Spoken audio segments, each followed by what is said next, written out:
Welcome to the classroom. Is our first episode, and today with me I have Nate Moline from Arozzi. Welcome. Thank you. Thanks for having me.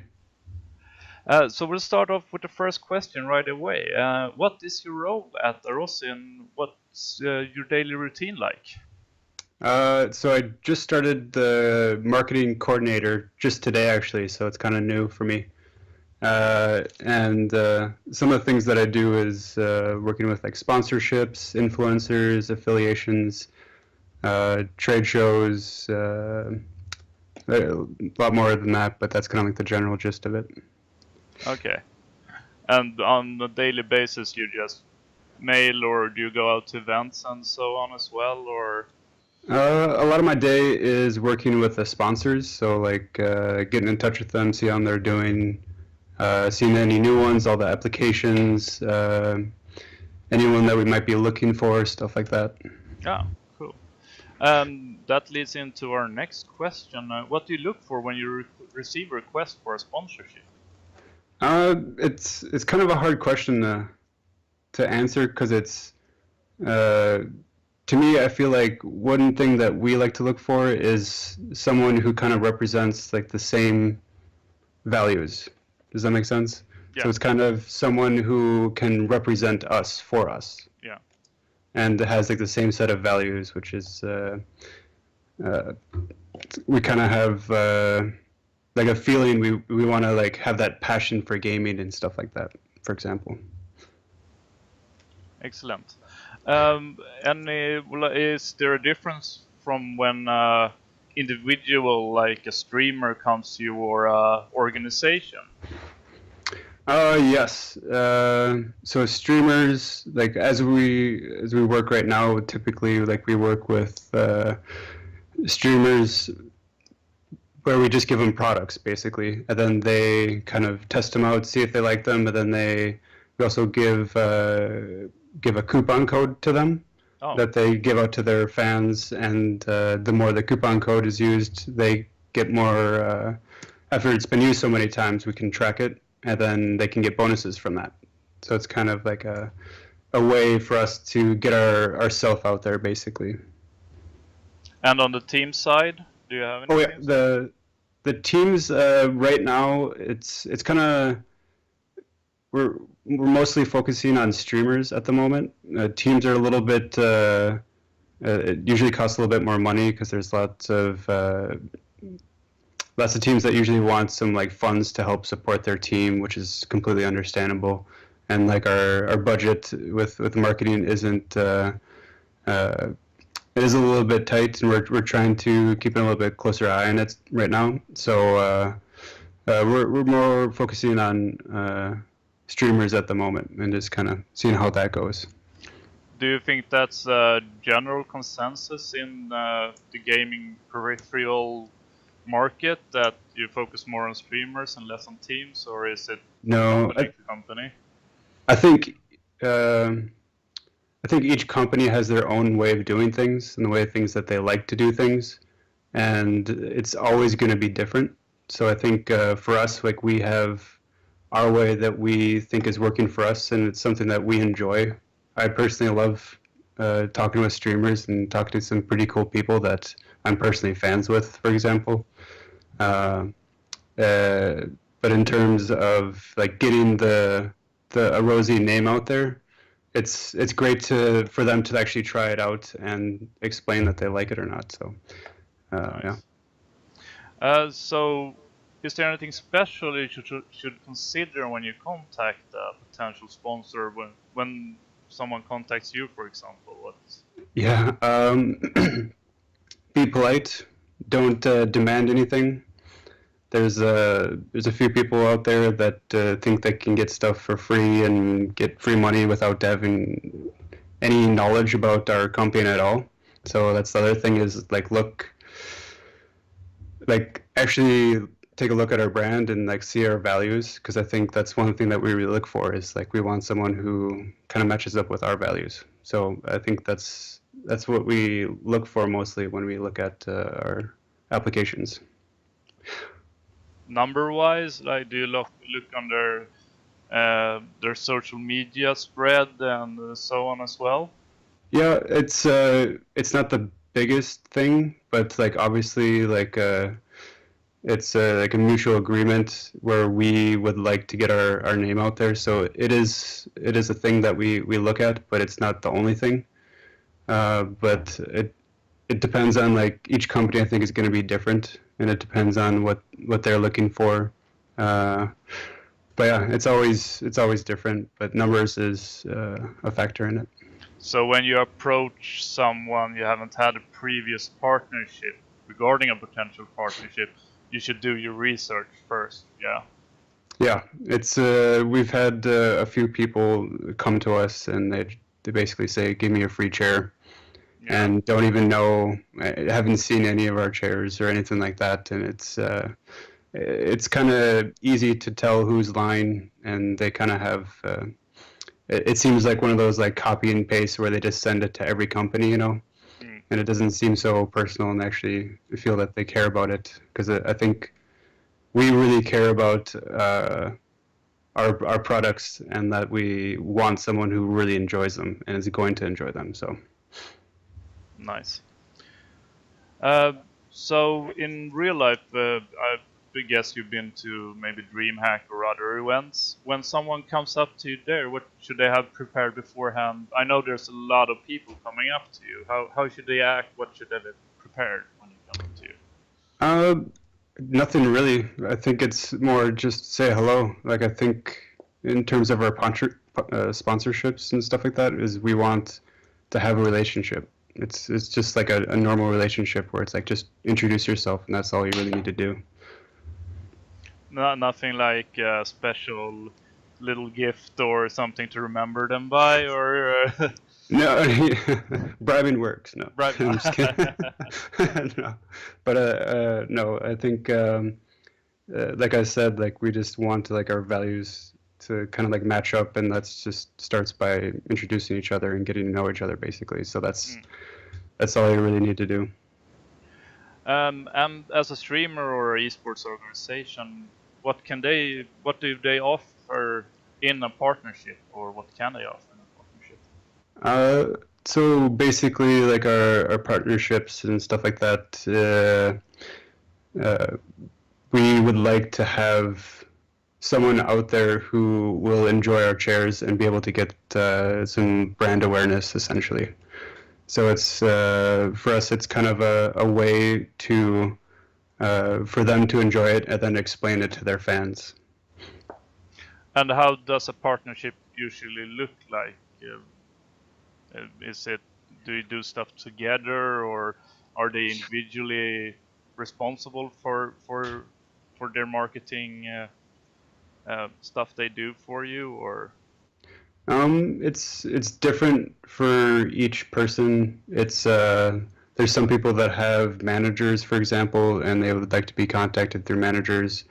Uh, for us, we like the kind of where it's more personal, so we can get contact with a person and like, get to know them. And uh, so, for example, we have one of our sponsors. His name is Sony Svensson, and he lives just the town next door to us. And I've had a few beers with him, and he's really cool guy, and like we just kind of get to know each other. And uh, to us, it's basically a relationship. That's the way that we like to see it. Yeah. Have you had any special activities with Arozzi, like out in public or events, or? I know I'm relatively new to Rosie. We've been to DreamHack a few times. We've done a few, I think it was TV Fiera, where we had like a charity where we gave out some chairs and some gaming setup to like a family in need. We do so for example, some of our sponsorships also do giveaways. So like once they earn their bonuses, they can do giveaways on their channels. So we can help them get the word out to them to say like, hey, they got a giveaway going on. You can check out their channel. And like we like to get in terms of events, like it's for us, it's mostly the social media as of right now, and we do make appearances at some events like DreamHack, and but yeah, did I answer the question? Yeah, and do you do that together with the streamers and organizations? Sometimes it kind of depends on like the situation, the time, and as of I know right now, we've just met a few of the streamers at the events and just saying hi and taking a cup of coffee and stuff like that. But yeah. Leads into my next question a bit about how do you maintain a good relationship with your partner? Just I think good communication, because there's a few. I think it goes along with like the application as well. When you have just like a short sentence is "give me free stuff," it like we want to have that continual communication with each other, and just saying, "Hey, how's it going? Everything good? Like, hope you're enjoying your stuff." And the same thing. It's just like a normal relationship, basically. So, what are the do's and don'ts of sending an email to you if you receive an email? My thing is just don't demand anything. Yeah. Don't expect to get stuff just because you have. There's been a few times where people have had like 1 million subscribers or something like that, and they're like, "Give me something." And it's like, nice to meet you too.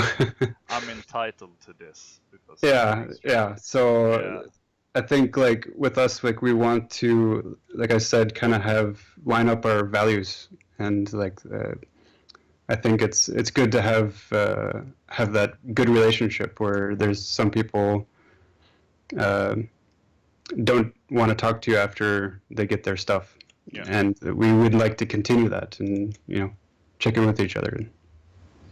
You talk a lot about values. Are Arozzi a value? Tell me a little bit about Arozzi, maybe, for the viewers as well. It's relatively new. I think like our values are, first of all, like have a little bit of sense of humor. That's good. I joked my boss with some of these party poppers, for example, and taped him to his door in the morning time. I think another big one is like equality. Like we're all on the same level. Like the CEO, for example, sometimes he'll work in the warehouse on the weekends. Yeah. And he's part of the crew, and everyone's like it's like a kind of a family. That's some of the things. But like the other thing is like I think we represent like fairness as well.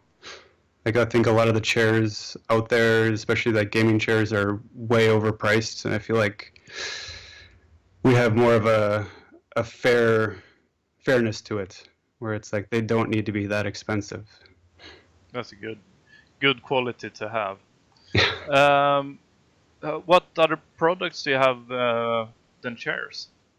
We got, my personal favorite is the gaming desk. It's a full surface mousepad desk, and it's water resistant and machine washable. I need that. It's my favorite, and it's we spilled coffee on it the other day because people are wondering like if it does more than water, and we posted on Twitter, and like it was crazy. The coffee, you just wipe it off and it's gone. Like it doesn't have any like stain, it doesn't have any residue, anything like that. It's like those old infomercial, or they still go on TV. Look at this glue, ketchup and mustard and everything. It just washes off. Maybe we wanted to do a spoof commercial with that, and like just throw everything we can think of on the table and see what happens. Nice. A final question. We had a lesson this previous Sunday, and we were talking about the future of esports and the market as a whole. What do you think is going to happen within esports in the upcoming years? Well, I'm relatively new to esports. I kind of got into a little bit in college, and I'm still learning like a whole lot. I just started League of Legends, for example. I'm new to this and I love it a little bit too much, which is I think why my job is like the best job ever. But I think it's going to be basically like any other professional sport. I think it like people watch it and they want to see like different strategies, how to do things. Like I remember when I was younger, my dad always watched football and he would always talk strategy about it. I feel like it's the same thing with esports, and it's different games and how people like to do things. And it's the great thing about it is the community's really awesome. I love the community, but I think it's gonna explode and be more of like a worldwide universal sport, basically.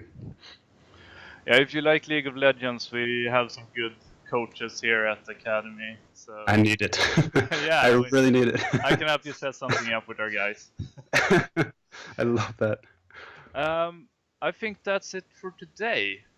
Thank Cool. you so much for taking time out of your schedule. And Yeah, of course. Thank you. to us. And hope to see more of you in the future, maybe. Yeah, the same. Any final words or shoutouts? No. Say hi to Daniel for me. I will. We had a good conversation going, and when we met at WeHype in Stockholm, and we kind of were talking about some philosophy and stuff like that. So I can see this in the video. Okay. Thank you all for watching. Until next time, game well.